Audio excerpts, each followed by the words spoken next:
With the Olympic Games coming up soon, all eyes will be glued to the track when the fastest men in the world get together to prove themselves. And because Usain Bolt will no longer be in attendance, we know that the gold medal will actually be up for grabs this time. In case you weren't paying attention, the last time an American man won an Olympic gold medal in a sprinting event, the 100, the 200, or the 400, it was the year 2008, when it was the 400, because Bolt wasn't in that. So if the American men are ever going to win gold again, this year might be as good a shot as we get, because thanks to athletes like Noah Lyles, but notice I said the word athlete, because it ain't just him, we're basically sending the Avengers over to the Olympics in the short sprints. Every single man who we're sending in the 100, the 200, and the 400 is already at the very least a world championship medalist, except one. And I'm not talking about running on relays either. So as far as I'm concerned, they are supposed to win when they get over to Paris this summer. But I also couldn't help but notice while I was watching the trials that not one college athlete finished any higher than 7th in any of the sprinting events. And that is not normal. College level sprinters almost always make a good run at it during an Olympic year. And then it finally occurred to me that all the fastest men in college this year were not actually American. I'll explain. Because 11 college sprinters will be at the Olympics. And of course, all but 2 of them is from the SEC conference. I'm not saying that these men are definitely going to win medals in Paris. But what I am saying is they're way better than the college guys that we just lined up against. Because all of our college kids already got beat by these guys. And if that's true, then it's very possible that they're going to put up a better fight over in Paris this summer.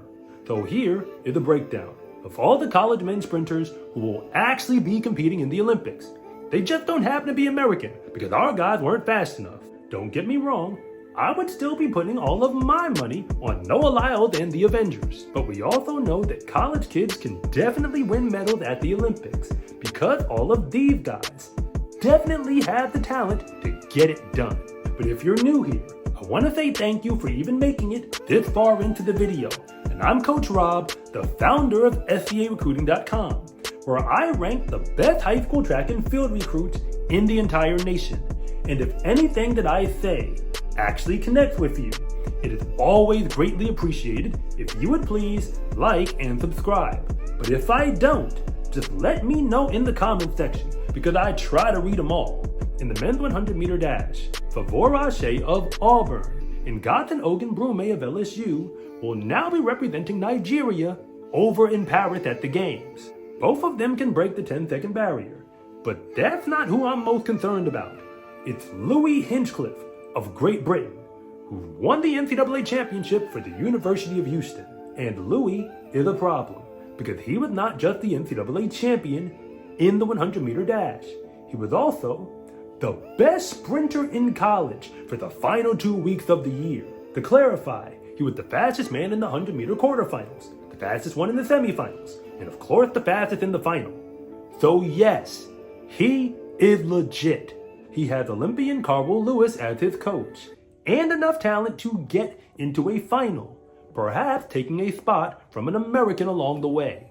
Yet in the 200 meter dash, Tarzan Oragat of Alabama will now be running for Uganda, and Wanda McCoy of Florida will be doing the same for the Bahamas. But Zimbabwe has 2 college sprinters representing them in that event. One is Carly Makarawu, who was the fastest man in junior college this past season, but now he's about to be running for the University of Kentucky. And the other is Maka Sharamba, who helped Auburn win the 4x1 at the NCAA championship.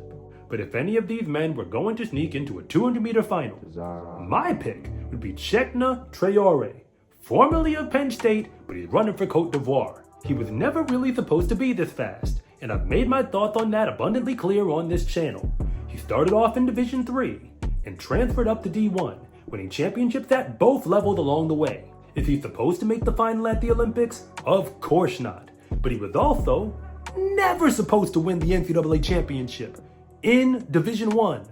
Otherwise, somebody would have recruited him to run at that level in the first place. So I have definitely learned my lesson. I wouldn't count him out just yet. And in the 400-meter dash, Javon Powell of Florida won the Jamaican national trials, which actually means something. So when he gets to the Olympics, he is a threat to make the final. And Sam Ogazi of Alabama is now also running for Nigeria. And in case you don't know much about him, he's the fastest Nigerian man to ever run that event. So yeah, you gotta take him seriously. Yet the one man whom nobody wants to see on the track in the 400 has to be Christopher Morales-Williams, formerly of Georgia, but now running for Canada. He technically broke the world indoor record in the 400-meter dash and won that event both indoors and outdoors at the NCAAs. He has the talent to break the 44-second barrier and is heading into the games as one of the fastest men on the clock. So you've gotta not only take him seriously, but recognize if you want a medal in the 400-meter dash, you're gonna have to go through him in order to get it. I've always said that college track and field is basically professional level, but during an Olympic year, that joint gets put on blast because the best programs in the SEC are essentially Olympic development programs disguised as college athletics. And as far as that concerns the men's sprinting events, we just basically prepared the rest of the world to compete against our men. So Noah Lyles and Team USA, or for that matter the Avengers, had better bring their A game because all of these college kids have already passed their final exams and have all the talent required to pass their way into a final, even if they've got to take one of your spots to get it. SCA track and field gear is here. Fast is a lifestyle, and what you wear should reflect that.